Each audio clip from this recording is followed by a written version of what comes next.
Bom dia, pessoal. Bom dia. Sejam todas e todos muito bem-vindas e bem-vindos.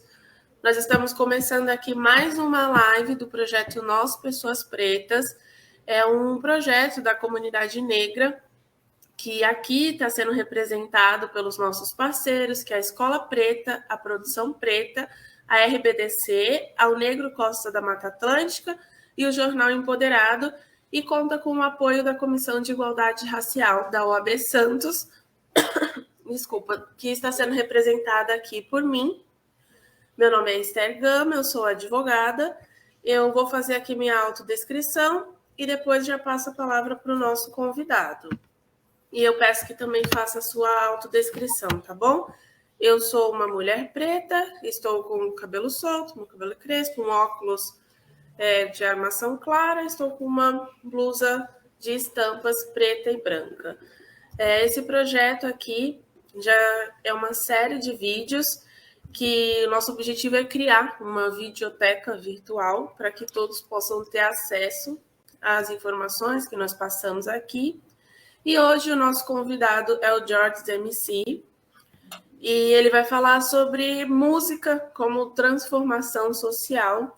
Bem-vindo, Georges, é um prazer estar aqui com você. E eu peço que você faça sua autodescrição e pode começar.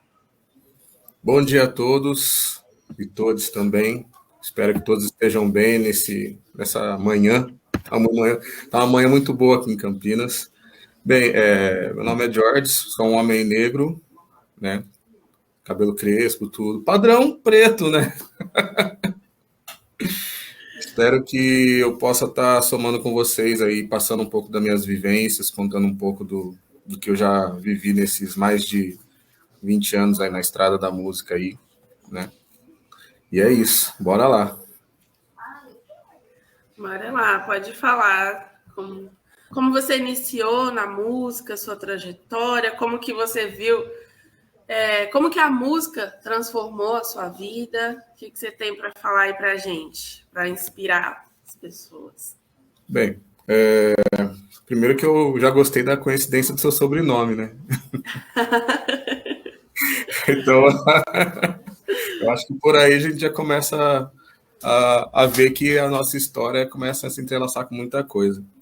Bem, vou falar para vocês um pouco, então, sobre minha trajetória musical, familiar e tudo. Eu venho aqui de uma família que é aqui do interior de São Paulo, Campinas, né? Todos aqui são naturais de Campinas. E eu sempre tive aí uma vivência musical muito grande com eles, né? Desde os meus 5, 6 anos de idade, eu sempre fui bastante influenciado musicalmente, né, por eles, porque meus tios tocavam em grupos de samba locais, né? Então tinha toda aquela influência musical ali. E eu também tenho um tio meu que coleciona vinis, né? Até esqueci o nome correto disso, né? Não é nem colecionador, é um outro nome que eles dão aí. E através dele ele trouxe muita informação para mim, né? Através dos discos, quem cantava, quem fazia. Então eu comecei a me interessar um pouco por esse lado, por trás da música, na verdade.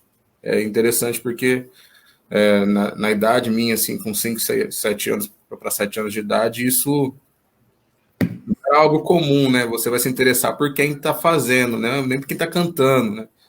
Então eu queria saber quem que produziu, quem que criou, mas quem que fez isso, tio? Mas e o fulano? Aí tinha lá no disco explicando. Então isso já, para mim, já foi uma coisa que me trouxe para um outro universo da música, né?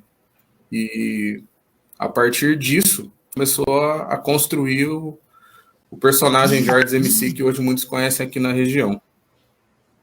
Então, eu fui influenciado muito por música americana, né? E isso fez com que eu aguçasse um pouco o meu lado mais de cantor também e tal, essas coisas. E comecei a escrever lá com meus 14, 16 anos, né? E nessa complicada periferia, né? Então, bairro novo também tinha uma questão, porque até os 5 anos de idade eu morava num bairro próximo do centro. Era um bairro, vamos dizer assim, quase classe média, vamos dizer, né? Então, muita coisa funcionava, não tinha tanta questões de violência, E quando a gente mudou para um bairro mais longe do centro, né, que é o famoso da ponte para lá, né, da ponte para lá onde tudo acontece, como dizem os pais, e aí eu comecei a vivenciar esse outro lado mais duro, da realidade da periferia, né.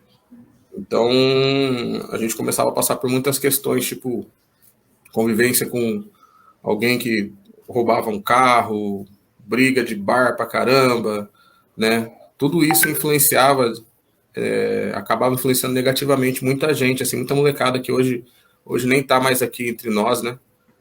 E eu lembro que eu me apegava muito à música nesse sentido de relatar, de escrever, e eu nem entendia muito bem, na verdade, o rap, que era essa máquina, saca? Essa engrenagem. Então eu começava a falar, escrever algumas coisas como fosse um poema assim e tal, sem muita direção. E foi nessa idade mais ou menos que eu realmente conheci o rap, né? E o rap foi que me abriu um mundo de informação que eu nunca imaginava. Vamos dizer assim, que no rap eu descobri que eu era preto mesmo, saca? O rap me mostrou, não, você é preto, cara. Então, muitas coisas que acontecem na sua vida que você às vezes acha besteira ou é piada, ou é só uma fala à toa, sabe? Uma palavra comum que todo mundo usa. Não, cara, isso tem a ver com racismo, velho. Isso aí é por causa da sua cor. Então, o rap, ele me abriu os olhos, assim, numa idade muito complicada, né? A gente sabe que a adolescência, a gente tem vários incentivos, né? De várias formas, assim, tanto positivas quanto negativas. No meu caso, ali tinha bastante coisa negativa que acontecia. Apesar da minha família ser uma família legal, né? Meu pai, minha mãe são vivos até hoje, minhas irmãs também, tenho 2 irmãs. Mas o meu convívio na escola, na rua, tinha muitas essas problemáticas, né? Então tinha muita briga, os motivos que levavam a molecada para a escola, a gente já entendia que era tipo assim, o cara vem na escola só para comer mesmo, não tá nem aí com caderno, nem caderno traz. Então eu comecei a ver e vivenciar muitas coisas assim, que se não fosse pelo rap e pela educação que meus pais podiam me dar, né, eu talvez poderia ter me desviado muito fácil, né, como muitos amigos se desviaram. Então, nesse momento, eu comecei a aprender muito, assim, levar muito tapa, né, enxergando quem realmente era dentro desse sistema. E foi quando eu me envolvi, de fato, na cultura hip hop, né, isso já tinha mais de 17 anos. Além disso, também joguei basquete por um bom tempo, né? Procurei me profissionalizar tudo, mas acabou não rolando. Mas foi algo que me aproximava muito mais de quem eu era, né? Porque, querendo ou não, apesar de ser uma cultura americanizada, o rap, o hip hop e o próprio basquete também, são espaços negros que foram, de uma certa forma, bem ocupados. Então, querendo ou não, naquele momento, naquela época, isso me trazia muita representatividade. Então, me mostrava um potencial nosso que era tirado todos os dias, pelo menos aqui no Brasil, naquele momento. Isso aí, nós estamos falando aí de 93, 94, 95. Né? Então, ter aquelas figuras ocupando cargos de liderança, ocupando espaços que aqui no Brasil era muito difícil, ou foi, de uma certa forma, invisibilizado, né? Aquilo me dava muita força para fazer. Então, daí a gente começou a caminhar com outros grupos, conhecer muitas ideias, participar um pouco da política também, né? Entender o que a gente realmente podia e o quanto seria difícil, porque uma coisa que eu falo para as pessoas, todo mundo fala que, não, se você quer, você pode. Eu falo, você pode realmente fazer, mas tem que saber que existe duas diferenças nesse fazer, né? A diferença do eu fazendo e você fazendo, no caso, uma pessoa branca. Uma discussão que eu já tive com amigos. Nós podemos alcançar o mesmo objetivo? Sim, podemos. Mas a gente tem que entender que são caminhos que poderiam ser iguais, mas não são. Tá? Então, tipo assim, eu sei que no meu lado vai pesar mais, porque no meu caminho vai aparecer pessoas que não me aceitam como são, né? Pessoas que me classificam de várias formas aí que nem vale a pena lembrar. Mas esse foi o meu primeiro momento dentro conhecendo mais esse universo musical, né? E que teve esse despertar meu aí. daí para frente foram acontecendo muitas coisas assim que foi interessante, como eu falei para vocês que no começo eu me identificava muito com as questões de quem produzia, quem criava, e eu acabei conhecendo dentro de um estúdio um produtor, Antônio Carlos, que a gente foi gravar nele e ele começou a mostrar para mim, por iniciativa própria, como é que fazia. Ó, isso aqui faz isso aqui faz aquilo, para gravar é assim. E eu comecei a me encantar por esse universo da produção musical. Foi aí que eu comecei a ter a ideia de falar, não, a gente vai começar a produzir as nossas próprias músicas, né? Nessa época eu já tinha um grupo que chamava Fator Moral e um grupo que começou a ter muito destaque aqui na região de Campinas. E a gente foi atrás, sem recursos, sem nada, aprendendo, pulando de estúdio em estúdio como é que faz, né? Uma coisa que eu levanto aqui também, que eu sou um cara autodidata, eu aprendi tudo literalmente sozinho ou com um mínimo de apoio de algumas pessoas que eu abraçava a ideia e procurava absorver o máximo de informação. Então, nisso, tocar teclado, produção musical, produção audiovisual, que veio logo depois também, né? Produção de eventos, aí a gente começou a trabalhar com isso. Mas nesse início foi mais a questão da produção musical, que apesar de, além de ser MC, eu comecei a produzir beats, né, no caso, que são as batidas. Daí eu comecei a ter um nome legal na cena regional, por causa disso, produzi vários grupos aqui da região, e acabamos que a gente montou um projeto, né, que auxiliava ali alguns grupos iniciantes tal, a estar começando a fazer ali suas músicas, né, dando ideias tal, que foi uma coisa meio que, vamos dizer assim, meio sem querer, né, vamos falar assim, porque toda a dificuldade que a gente teve para montar um espaço da gente, assim, né, aquilo na verdade começou a ser uma forma de mostrar para as pessoas que apesar da situação a gente conseguia fazer e podia ajudar também, né? Daí muitos grupos vieram gravar com a gente, muitos grupos que nunca tiveram oportunidade de estar fazendo sua música e tal. Então aí eu comecei a ver que realmente a música ela tinha um poder muito interessante, né? De abrir portas e caminhos novos para essas pessoas que muitas vezes nem sabiam o que estavam querendo ali, estava mais no impulso de, não, quero cantar rap, porque eu gosto de rap. Então, quando a gente começou a gravar, a gente percebeu isso, né, com essas pessoas, que a música tinha esse poder de transformar, de alinhar, como aconteceu comigo, trazer muita informação, muito conteúdo, e eu consegui passar para frente isso, né. Foi num momento também que eu comecei a trabalhar como arte educador, aqui em algumas escolas de Campinas, ensinando a compor músicas de rap, a escrever rap, passar um pouco da cultura hip hop para os meninos. E muitos desses meninos eram rapazes bem problemáticos, assim. Eu lembro que numa escola, quando eu cheguei para dar uma aula, né, a aula estava vazia e quando eu fui ver, eles estavam numa classe fingindo que estavam fumando maconha com papel, com folha de caderno, né? E aquilo foi um gatilho muito forte, assim, na hora, porque eu falei, caraca, já vi muita coisa real acontecer, assim, essa molecada tá fantasiando aquilo que não se deve, né? Daí é que eu trouxe a discussão para eles sobre a questão do uso desse tipo de droga ilícita e tal. E a gente começou a compor uma música em relação a isso. E um deles depois veio falar para mim, não, meu pai, ele usa, tal, tal, tal. Eu falei, cara, e você acha legal isso? Entendeu? Seu pai, de repente, teve muitos problemas na vida que acabou trazendo para esse universo. Então, eu comecei a explicar um pouco para eles também que da pessoa estar envolvida com aquilo, muitas vezes não é literalmente só culpa daquela pessoa. Tem uma estrutura por trás daquilo que acaba levando a pessoa a estar se envolvendo nas drogas, no crime e outras situações assim, né?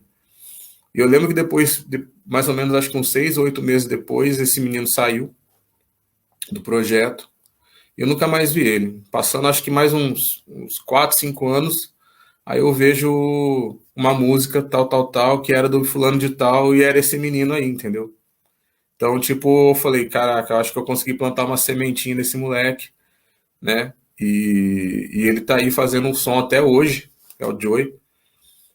E eu me senti, tá ligado? Muito bem com isso. Falei, porque são tantas crianças que passavam na sala da gente conversando. Ô tio, como é que faz isso? Como é que faz aquilo? E você, muitas vezes você falava, pô, vou falar para um monte de gente, mas será que eles vão pegar? E realmente flechou um, né? Flechou um. Então, essas mudanças acabam levando a que a gente, depois de um bom tempo, a gente pensasse na produção, na criação de um selo musical, que é o Reaquize, né? Que dentro do dialeto africano, nas várias línguas, ali significa reação, que é a nossa forma de reagir a todas essas questões aí da sociedade. E estamos trabalhando aí já tem mais de 10 anos, fazendo produções independentes, né? Trazendo novos artistas locais aí para poder estar fazendo a sua caminhada, né? Começando a sua trajetória dentro da música.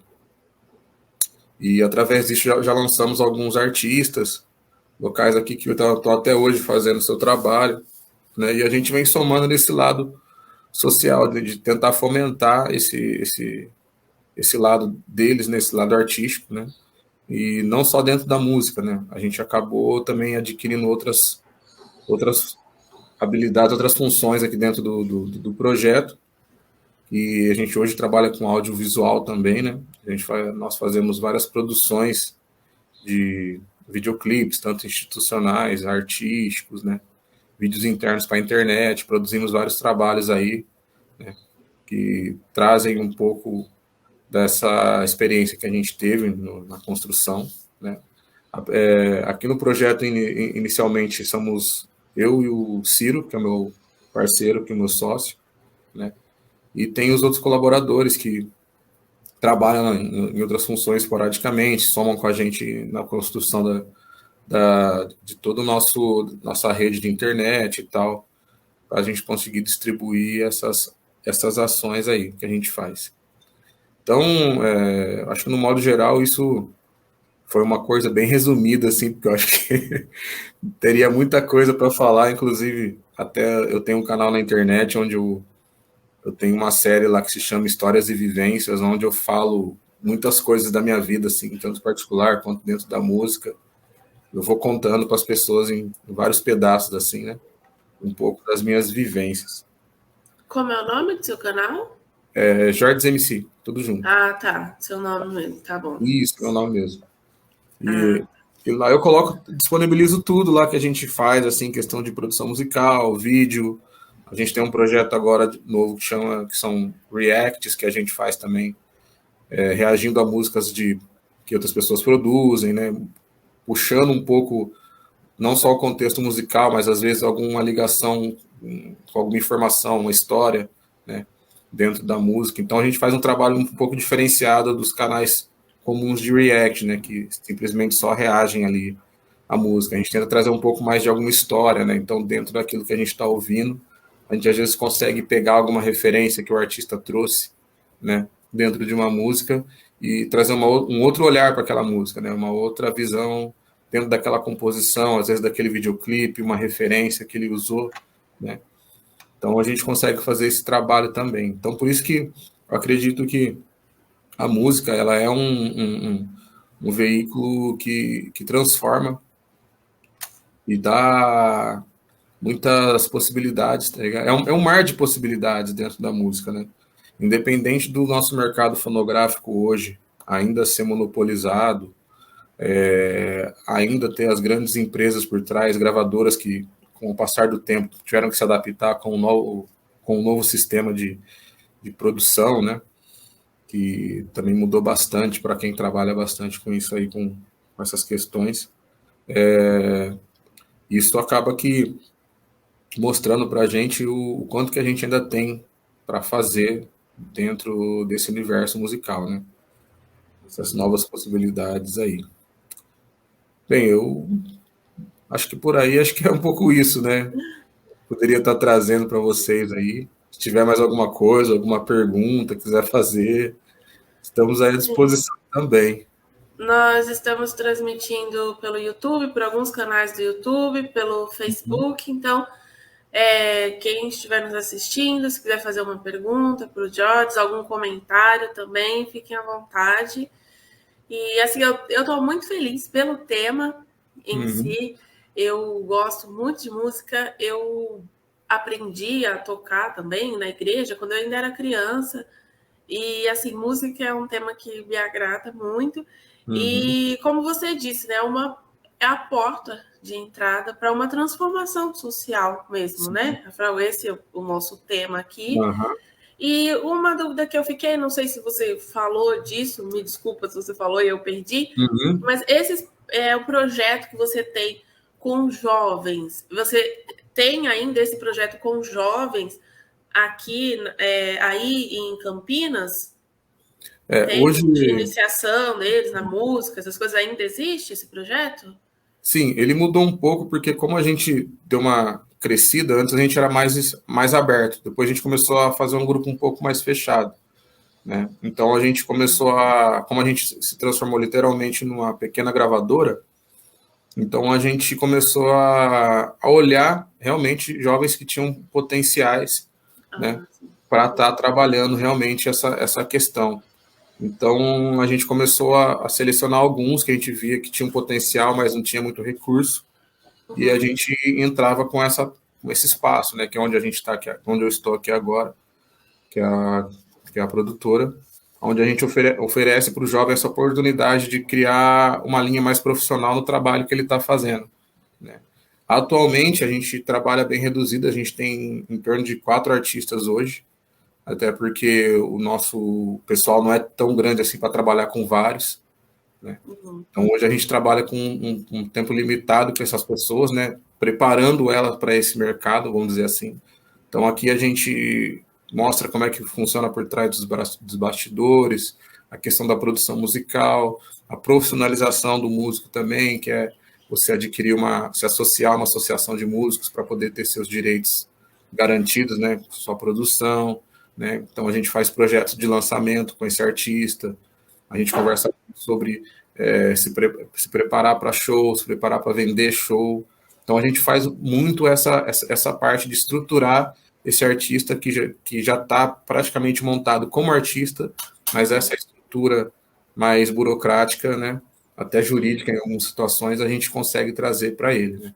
Isso também através de editais, que a gente também procura trazer editais para estar financiando essa produção, muitas vezes, né? E também dos trabalhos que a gente faz aqui com a região, né? Então a gente oferece trabalho de gravação de jingle, oferece trabalho para músico, outros músicos independentes que queiram gravar sem vínculo com a Reaquise. Então também são as outras fontes que acabam gerando um recurso para que a gente continue fazendo esse projeto de fomentar a música, em específico o rap, o trap e o hip hop aqui na cidade de Campinas. Muito legal. Eu tenho algumas perguntas aqui. A gente queria saber como que foi essa sua entrada no rap, quais foram as suas referências. A minha entrada no rap, assim, aí são os detalhes daquilo que eu comecei a falar, dos resumos, né? Aí é alguns passinhos. Mas o primeiro disco de rap que eu ouvi quando criança foi o Bismarck, o rapper Bismarck americano. Eu nem sabia o que era rap, mas foi o primeiro disco de rap que eu ouvi e que me chamou a atenção para isso, entendeu? E também eu comecei a me ver, né? Porque se olhava a capa dos discos, via aquelas pessoas pretas, bem vestidas, né? Ostentando de uma certa forma, né? O que estavam conquistando, e então aquilo me enchia os olhos, porque antes eu não me via, né? Em muitas coisas que às vezes aparecia na TV e tal. Então o rap foi um espelho, vamos dizer, eu tava me vendo ali. Então, naquele momento, isso era com 6 ou 7 anos, mais ou menos isso aí, mais ou menos foi essa idade. Esse foi o que me colocou para dentro dessa ideia, mesmo sem saber o que era rap direito. Né?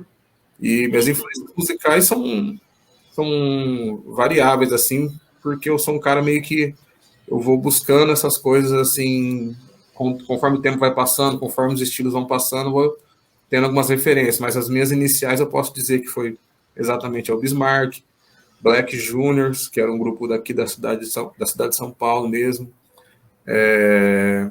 Aí eu tenho outras referências também maiores, que são tipo Earth in the Fire, Cool the Gang, Midnight Stars, Tim Maia, né? Tim Maia eu ouvia muito Tim Maia com meu pai, Então são essas referências, Bob Marley, que foi o início, assim, que foi me formando como um cara que gostava de música preta e sabia, começava a entender o que era música preta, entendeu? Então Sim. essas foram as minhas primeiras referências musicais, assim. E isso foi mais ou menos em que ano que isso aconteceu? Isso aí vem dentro desse espaço mesmo, dos 5 até meus 14 anos, 15 anos, foi que Uhum. eu comecei a ouvir muito esse tipo de música, né, que girava entre ali o funk, o soul, o rap, o samba também. Então foi mais ali que me formou essa base musical, assim. Uhum. E de lá para cá, assim, você vê que houve uma evolução nessa questão do hip hop, em Campinas mesmo. É mais divulgado, os jovens têm mais acesso a isso. Ou no seu caso, você teve ali pelo o seu tio, né, que via ali Uhum. os discos, tudo, mas você acredita que isso é, é mais mostrado hoje em dia? Houve uma evolução disso? Para um jovem ver e falar: caramba, isso é legal, quero aprender. Sim, houve uma grande evolução. A gente pode ver até pela questão da criminalização do rap, né? Na década de 90, o rap foi muito criminalizado, tudo por causa das questões que ele trazia, né? As questões raciais, as questões políticas e sociais. Então, a mídia via no rap uma arma muito grande contra eles, um potencial muito grande de transformação para eles, porque até então as mídias não focavam nesse tipo de assunto de uma forma onde podia instruir as pessoas, né? Passar informação. É sempre a massificação da violência, né? Mostrar que só na periferia que acontece aquilo, que lá é permitido a polícia vir, matar, fazer o que quiser, usar carro como câmera de gás, que nem a gente viu ultimamente, saca? Então, tipo, naquela época isso era muito pesado contra o rap. Então, vamos dizer assim, vamos colocar nesses termos a demonização do rap, né? Naquela época era muito forte. Só que com o tempo, o rap crescendo como música, como também entretenimento, isso começou a abrir outras possibilidades, né? Outras possibilidades, onde grupos como Racionais, Taíde, DJ1, SNJ, SP Funk, Sistema Negro, Dinadi, Visão de Rua, que esses grupos começaram a ter uma ascensão, onde eles começaram a virar grandes exemplos para as comunidades, né? Então, de uma certa forma, os exemplos de vitória não estavam mais só na esquina, traficando ou vendendo, começou a virar o MC. Então, essa possibilidade começou a crescer, ainda de uma forma é, tranquila, meio tímida, mas começou a crescer. Mas em meados de 2000, 2003, quando a gente teve uma ascensão econômica aí, né? Isso começou a abrir espaço para outras pessoas, outras classes sociais. E com isso vem um monte de coisa, vem tecnologia, vem mais informação, né, vem também um pouco de distorção. Então a gente acabou tendo uma mistura ali do rap, né, que a gente conhecia da periferia, com, vamos colocar entre aspas, o novo rap, né, que estava surgindo ali em meados de 2000. E esse rap começou a tramitar por essas outras camadas sociais, trazendo outros conteúdos para a gente, né? Que até então, no momento, parecia até legal, mas hoje eu vejo que também é um pouco nocivo, né? Mas, de uma forma geral, o rap hoje, sim, ele está em muitos lugares. O rap, o hip hop em si é a cultura que mais cresce no mundo. É uma cultura que ela é referência em tudo que a gente faz hoje, em questão de moda, questão de música, produção musical, né? Então, o rap hoje ele é mais acessível a muita gente, né? Mas mesmo assim, ainda tem uma parte que não consegue ter tanto acesso assim, por deficiência de internet, né? Por questões econômicas também ainda, claro que isso é bem forte. Mas hoje o rap ele tá mais para todo mundo. Hoje ele tá bem mais para todo mundo. Hoje você consegue de repente ver um rap aí num programa aí de TV, fazendo apresentação, né? Uhum. Você vê shows aí de rap muito grandes, hoje show com 10, 15 mil. A gente faz um evento aqui, né, com outros produtores, que é o Campinas Hip Hop Festival, que é um evento que reúne mais de 10 mil, 15 mil pessoas todo ano, né? A questão da pandemia deu uma parada, mas agora ele volta a acontecer. Então, tipo assim, o rap, sim, hoje muita gente se envolve com o rap, né? Mas também tem um outro lado também que ainda para mim é um pouco complicado de absorver, que é quem a mídia quer que apareça no rap. Quem a mídia quer comprar, saca? Então, hoje você vê na internet, que é um assunto que eu estava debatendo esses dias, que eu acho bem interessante, a pauta até, que é uma questão sobre os algoritmos da internet, como funcionam os mecanismos de busca, de apresentação, de mostragem, né? E a gente já tem um canal na internet há muito tempo e a gente sempre notou uma deficiência desse canal funcionar, por mais que você coloque um vídeo de qualidade, tanto áudio quanto vídeo, de informação, e você vê que esse canal não consegue desenvolver como outros canais muito parecidos, que são feitos por pessoas brancas. Então a gente começou a estudar um pouco isso, como é que funcionava, e através de alguns documentários, conversando com algumas pessoas de tecnologia, a gente descobriu que, de uma certa forma, esses algoritmos, eles acabam sendo educados, né, a identificar quem é quem ali na imagem. Né? Mas isso acontece também por quê? Por trás dos algoritmos existe o ser humano. Sim. E o ser humano, ele vem com seus vícios, com suas ideias, com suas visões de mundo, né? E acaba que coloca nesse algoritmo suas referências. Por mais que no início pode ser que não, mas ele começa a fazer esses comparativos, porque essa é a nossa sociedade. A nossa sociedade, ela é preconceituosa, ela é racista, ela é homofóbica, é xenofóbica.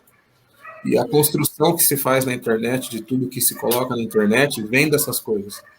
Então a gente começou a perceber que realmente os canais de pessoas pretas na internet, né, e artistas pretos conseguem ter menos volume de visualização, conseguem crescer muito menos do que canais que falam do mesmo conteúdo do que pessoas brancas. Então, nisso, a gente começa a entender que ainda assim, mesmo na internet, com toda essa liberdade que ela te dá, nós ainda sofremos esse preconceito, só que de uma forma digital, algorítmica, dizer assim. Então, isso acaba realmente limitando o alcance de muita gente que faz rap hoje, que tem um bom conteúdo, artistas que têm uma visão musical, tipo assim, fora do normal. Que você fala, a gente que entende mais, assim, está mais envolvido, fala, meu Deus, como é que esse cara não bomba? Como é que esse cara fica sendo, como é que fala a palavra mesmo? Eu até esqueci, meio que preterido pela idade, saca? Então você fala, aí vem um outro rapaz, talentoso também, entende? Sim. Mas que não faz mais do que o comum, e consegue milhões e milhões de visualização, consegue vender super shows, né? E aí você acaba entendendo que ainda existe essa escolha do que é ser vendável para a nossa estrutura comercial dentro da música no Brasil ainda. Sim. Nós ainda no Brasil, nós não dominamos os meios de produção, de fato, dentro desse mercado. Então, a gente não consegue ter o nosso próprio mercado bem estruturado. Nós somos pequenos. Hoje nós somos um pequeno selo, tem outro pequeno selo ali. A gente não tem uma grande gravadora, né? Como a indústria tem hoje. Então, tipo, eles conseguem ter acesso a muitos outros lugares que nós, pessoas pretas, ainda não conseguimos comandar. É diferente do mercado fonográfico americano, que desde da década de 30, 40, 50, quando começou-se ter vamos chamar de mídia daquela época, já se preocupavam em fomentar os próprios, né? Se preocupavam em divulgar a própria música, em trazer aquela música para o mercado e colocar no mercado como música preta legítima e que nós vendemos para nós mesmos, o nosso mercado vai crescer independente de vocês. Isso a gente não conseguiu fazer ainda aqui no Brasil. Acho que a gente ainda está começando a andar, a gente parou de engatinhar, mas estamos começando a andar um pouco para conseguir essa autonomia. Se for fazer uma comparação de desenvolvimento, vamos dizer que em comparação ao mercado fonográfico americano preto, o nosso aqui ainda está parado em 90. Se fosse ter uma comparação ainda. Estamos parados lá em 90. Em questão de desenvolvimento, produção, né, marketing, tudo isso aí. Nós estamos ainda parados nesse momento aí. Essa dificuldade. Apesar de ter evoluído, ainda tem muito, muito mais para evoluir, né? É que nem eu falei, porque nós não estamos nas cabeças de verdade, né? A gente não comanda a gravadora, a gente não comanda a TV, a gente não tem esses acessos. A gente precisa, tanto na sociedade, ter essas estruturas, como dentro da política também, ter os nossos que representem, e além de estarem lá, queiram ter essa visão também, tragam essa visão. A gente ainda tem uma coisa que a gente debate muito, que ainda que nós negros aqui no Brasil ainda somos muito divididos. Estamos todos do mesmo lado, mas se degladiando ainda. Tentando entender certas coisas ainda, né? A gente ainda tem muitas dúvidas sobre nós mesmos, então essas dúvidas fazem com que a gente, às vezes, crie falas que não condizem com a gente. Trazem ideias ou visões políticas que não é pra gente. E só nós ficamos debatendo essas coisas, né? Enquanto os outros grupos, não. Né? Continuam fazendo o seu trabalho sem se preocupar com isso, e só nós aqui ainda estamos tentando se entender para uma hora a gente realmente falar, não, você tem essa visão? Tem, mas a gente é preto. Pum. Vamos se ajuntar e fazer a diferença, meu bom. E porque enquanto a gente não fizer isso aqui, continuar aqui, ó, tentando só encaixar, né? Eu acho que muita coisa ainda aqui vai demorar um pouco para desenvolver. Essa é a visão que eu tenho, assim. Eu tenho mais uma pergunta, agora voltando para a educação, né? Você disse que esteve ali na arte, educação. Como que você, que esteve ali presente, você conseguiu perceber que na educação formal tem um espaço para o hip hop, principalmente nas escolas ali, nas escolas públicas, tem essa abertura para ensinar música, arte para as crianças, principalmente o hip hop? Sim. As escolas dão essa abertura? Sim, naquele momento, quando eu estava falando de arte educador, isso foi, se eu não me engano, foi de 2003 a 2008, 2009.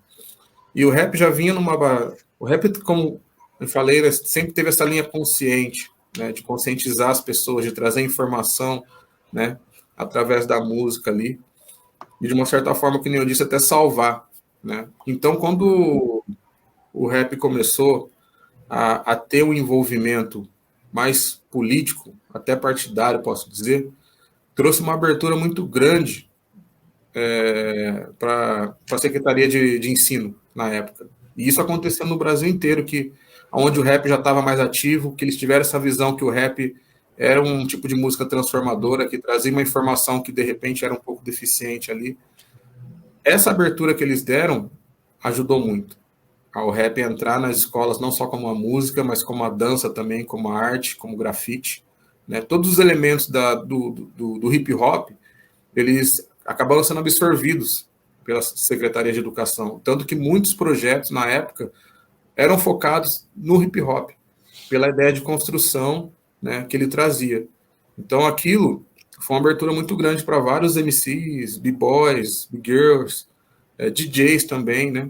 Grafiteiros a estarem entrando na escola e trazer o hip hop como essa ferramenta transformadora, né? Trazendo algo a mais para os alunos, né? Saindo só da questão do aprender o básico ali, mas tendo na arte e a cultura hip hop essa possível transformação através daquilo. Então, sim, o hip hop teve essa abertura bem grande nessa época, indo para as escolas e fazendo esse trabalho, né, de construir algo a mais ali com a criança, com o adolescente, através da música, através da dança. Então o hip hop ele foi bem usado nesse sentido. Sim, e as escolas receberam bem, tiveram essa abertura? Ou Sim. você recebeu alguma resistência ali? Do Tiveram modo algum... geral, como são a maioria das escolas que a gente trabalhou era na periferia, não tiveram tanta relutância assim. Tipo assim, existem os questionamentos, né? Mas o rap, tudo por causa daquela coisa que eu falei antes, né? De ficar colocando o rap no lado numa questão bandido, marginal, baixa, tal. Então, ainda tinha essa visão, né? Na questão dos diretores, né? E alguns funcionários, assim, eu lembro na época, que ainda questionavam bastante, né? Pô, mas esse moleque tá aprendendo rap, esse moleque não pode ser bandido, eu já ouvi isso. Nossa. Pode se transformar num bandido por causa do rap? Eu falei, ó, na verdade, mano, se ele continuar fazendo o que você tá vendo ele fazer, ele vai ter um bandido. Tem a probabilidade de ser bandido. Mas acredito que o rap pode trazer alguma coisa para ele. E trouxe, né? Tanto como a dança, tem muitos alunos na época de outros professores, que arte educadores, no caso, que faziam aula comigo também, junto, né? E hoje são professores de dança. Hoje tem suas pequenas academias, né? Como eu disse, o menino Joey também, o MC está aí até hoje.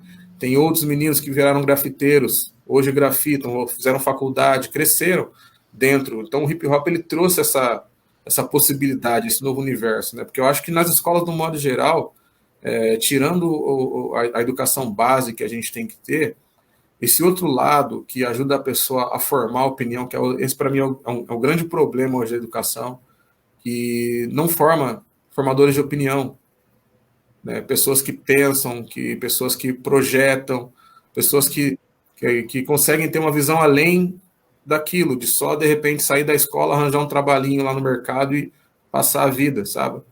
Então, isso é uma sabotagem. E o rap, ele veio para quebrar essa sabotagem naquela época. E ajudou muito, muitos. Né? Então, acredito que ele foi essa engrenagem, sim, na época. Hoje em dia, você acha que conseguiria fazer isso de novo, entrar nas escolas com o rap, com o hip hop? Ó, eu No acredito que... nosso cenário de hoje, assim. Ó, no nosso cenário de hoje, né, tem muita gente saindo de um lugar que você nem imagina. Hoje, no cenário, eu acredito que seria difícil, mas não impossível. Né? Ainda conheço algumas escolas aqui na região mesmo, que vira e mexe ainda procuram, né, dentro dos grupos de... Hoje tem os grupos de WhatsApp de rap e tal, às vezes vira e mexe aparecia um pessoal falando, né, bem essa pandemia, ó, o pessoal tá querendo abrir um projeto lá com hip hop, tipo escola aberta ao sábado, trazer o hip hop, porque, querendo ou não, aquele momento que eu tava falando para vocês, é um negócio que rodou em muitos lugares aqui, e foi muito positivo, não teve coisas negativas. Então começou-se a montar uma outra visão com o hip hop em si, mas focado na cultura hip hop, não só no rap. Então, alguns diretores ainda são dessas épocas, alguns instrutores, e sempre que tem uma possibilidade, você ouve sempre alguém falar, gente, na escola X ali, ó, o pessoal tá abrindo um projeto aí, ele quer colocar o hip hop lá. O hip hop é uma coisa que sempre vem na cabeça deles como um instrumento de transformação. Então, eu acredito que, apesar de tudo que a gente vive hoje, né, ainda tem pessoas, sim, que têm essa visão positiva dentro da cultura hip hop. Então, não seria fácil, eu sei bem que não seria fácil, mas ainda tem esses pequenos lugares ainda, além de poucos, mas existe uma possibilidade. Certo, entendi. Deixa eu só ver aqui. Tem uma outra pergunta. Ó, você conhece políticas públicas envolvidas com o hip hop e até viveu isso na educação. O que você, se fosse possível pedir a um deputado, diria para melhorar? O que precisa melhorar? O que você pediria para um deputado, assim? O que dá para fazer hoje em dia? O que precisa melhorar nessa cultura do hip hop? Poxa, hoje o que precisa melhorar na cultura hip hop em si, eu não vejo assim algo que realmente precise melhorar, porque a cada momento que você olha, ela evolui para uma direção muito interessante. Nem sempre é a mesma direção o hip hop, né? Hoje a gente tem pessoas que saíram só da questão de fazer cultura e realmente vivem dessa cultura, né? Então, montam academias, montam estúdios e viajam o mundo tal, dentro do hip hop, assim. Mas em questão de educação, né? Olhando que acho que acaba sendo muito mais o foco da pergunta, eu acho que tem mais espaços, né, voltados à cultura e que nas escolas tivessem outras disciplinas que pudessem formar pessoas para o mundo de verdade, não só formar funcionários e pessoas que vão ficar ali limitadas, entende? Então, tipo, eu pediria para melhorar a questão da educação em termos de ter uma abertura maior para outras disciplinas que fossem muito mais edificantes, né? Porque o básico é o básico, a gente não pode ter o básico como tudo ali, né? Então, eu acho que nisso é a visão que eu teria hoje. Se eu pudesse falar para um deputado hoje o que ele deveria fazer, ele deveria investir na educação de uma forma mais edificante, formasse o cidadão, né, para a sociedade como ela é de verdade, porque enquanto a gente continuar formando mão de obra barata, né, a gente vai continuar com o país como está. Enquanto a gente não distribuir riqueza da forma correta, a gente não vai gerar realmente riqueza para todo mundo, né? Sim. Enquanto a gente não tiver essa visão. Então, eu acho que eu pediria isso, né? Implementação de melhores disciplinas na escola, né? Para que pudesse formar o cidadão com mais capacidade. Certo. Bom, o pessoal do Facebook, se tiver alguma pergunta, pode mandar, tá bom? Eu tenho outra aqui. Na questão da indústria cultural, qual seria o papel do Estado para aprimorar as oportunidades e acessos para a cultura negra? O papel do Estado para melhorar a cultura negra. Bem, a minha visão dentro disso, como eu já participei de alguns editais, eu acredito que os editais é uma opção bem interessante, né, para que possa fomentar aí os nossos acessos, né, e poder dar esse primeiro empurrão para várias ações, né, que a gente tem aí da comunidade preta no geral, né. Então, eu acho que fomentar isso seria o mais essencial e fazer editais, tipo assim, focados nisso. Porque hoje a gente teve esse desmonte, né, mano, em relação à cultura, e eles acabaram juntando um monte de coisa em certas pastas, assim, que acaba sendo uma disputa muito desleal entre nós mesmos. Dando um exemplo de um edital que saiu agora aí, no mesmo edital você tem desenvolvimento no mesmo edital você tem hip hop, você tem cultura afro, religiões de matriz africana, tudo junto num edital que vai, tipo assim, dar muito pouco dinheiro para se fomentar de verdade. Então, tipo assim, nós brigando por aquela coisa pequena, aquele dinheiro pequeno, ao invés de você ter editais focados naquilo, né? Então, tipo assim, esse aqui é um edital de hip hop, como era antes dessa mudança toda que a gente teve. Esse aqui é um edital voltado para a cultura hip hop, porque se entendeu que é necessário que tenha um edital específico para a cultura hip hop. Sim. A mesma coisa, a cultura afro, do modo geral, ou até específico, de religiões de matriz africanas, desenvolvimento socioeconômico dentro do artesanato e outras coisas assim, voltadas à cultura afro-brasileira, tinha que ter um edital focado para isso, né, onde aquele dinheiro fosse específico para esse grupo, e assim por diante, né. São políticas que, de uma certa forma, funcionam, que nem até um tempo atrás funcionava até bem, vamos dizer assim, em relação a hoje, mas que aí eles pegaram tudo e foram colocando dentro do mesmo saco, né, sem entender a relevância de cada ponto ali, entendeu?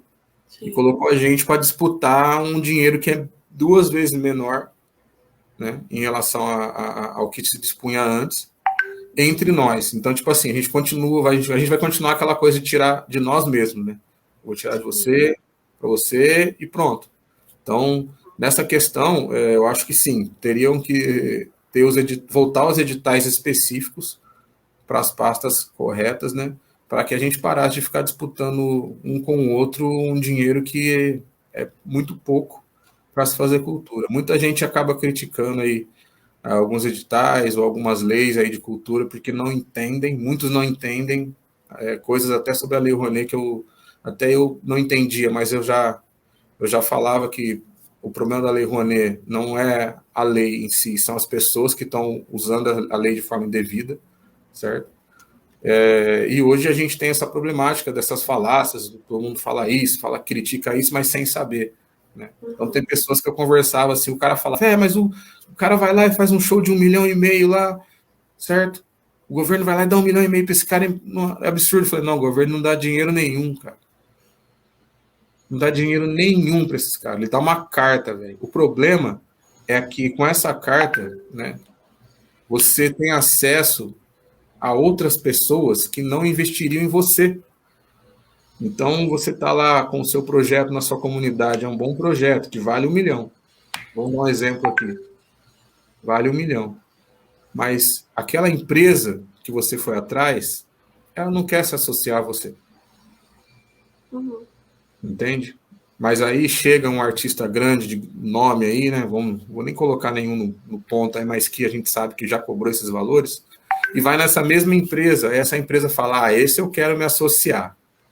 Então você vê que já não é mais uma relação cultural, e sim comercial, de interesse. Né? E se criou essa indústria por trás. Então,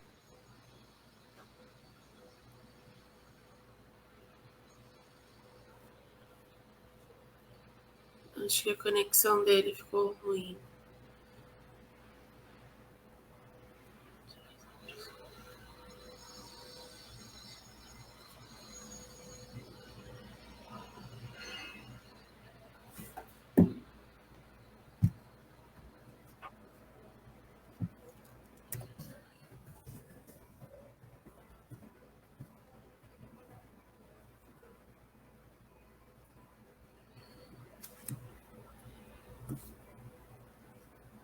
Bom, eu acho que a conexão aqui do George, ele caiu, né? Tem um comentário aqui do Facebook, vejo uma disputa desleal, mas também uma interação entre as culturas, como tu falou, geral. Porém, concordo em não separar ou colocar no mesmo saco, mas de todos terem o mesmo espaço. Concordo com os editais específicos, né? E acabou sendo isso que o George falou, que acaba colocando pessoas iguais, né, que são nós, a cultura negra, para disputar por migalhas, né? Porque com um edital de tão baixo orçamento para tanta coisa... Voltei. Voltou, George. Caiu. Eu estava comentando sobre o que você falou, que voltando no outro ponto que você falou, né, que a gente acaba nós brigando entre nós mesmos, né? E eu acredito que seja isso mesmo que querem, né? E esse é um exemplo nessa questão do edital, né? Porque aí fica todo mundo brigando ali por muito pouco. Exato. Em vez de a gente se juntar, mas levam a gente a isso, né? Acho que a gente tem que abrir nossos olhos e perceber. Opa, querem que a gente brigue. Sim, isso é um projeto que vem desde da abolição, né? Colocar nós contra nós, deixando os mais claros perto da casa, os mais pretos longe da casa grande, colocando os preferidos ali, dando regalias para um e tirando para outros. Isso já com uma forma de deixar a gente sempre se degladiando e não poder agir como um grupo, uma comunidade, né? Sim. Isso é desde desse momento. E até hoje isso ainda é eficaz. É muito eficaz. Muito. Né? Então você vê falas aí na internet, alguns debates que às vezes eu vejo, dá até um arrepio, assim, que você fala, puxa vida, velho, é muito tiro no pé. É muito tiro no pé. Tem outra ali. Com certeza. A cultura do produto pronto que deveria ser diferente e canalizada em pessoas, os artistas, novos e com oportunidades. E essa galera da periferia quebrada que está no corre. É bem isso aí. É bem isso. É bem isso. A falta Bom, de acesso dele. Nós vamos caminhando para o final. Eu vou pedir para que você faça suas considerações finais. Pode falar aí o que você achou, algum recado que você tenha para passar para a juventude, para até mesmo para os políticos, o que você quiser falar aí, fica à vontade para a gente ir encerrando. Bem, primeiramente eu agradeço a você e a todos aí pelo convite, né? Me senti muito lisonjeado por isso, porque a gente não tem muitas oportunidades para falar assim, esse tipo de live e tal. E aqui eu fiquei bem à vontade, então agradeço por esse espaço, né? É muito importante para a gente poder dar a nossa visão também de mundo que a gente está envolvido. E minha mensagem que eu deixo para todos é que nunca deixe de acreditar, né, em você, principalmente, porque, primeiramente, eu acredito que é a ideia que você tem que ter de acreditar sempre em você, primeiro, né, para que você possa realmente fazer a sua caminhada. E sempre lembrando que não vai ser fácil, né, sendo quem nós somos, nunca vai ser fácil, nunca vai ser de bom grado para outras pessoas, né, sempre vão querer te limitar, te barrar por isso, mas se você acreditar em você, em quem você é, né? Não estou dizendo que é 100% de chance que você vai chegar, porque a gente nunca sabe o dia de amanhã, mas a sua caminhada vai ser honrada. E é isso que tem que pensar, na minha visão. Então, basicamente é isso que eu tenho para falar, né? E para os Fala políticos... pra gente. Pode falar. Pode falar. Não, para os políticos o que eu tenho que falar é que abram o olho, cara, porque tem uma molecada vindo aí que está fazendo uma diferença absurda e vocês vão ter que lidar com eles.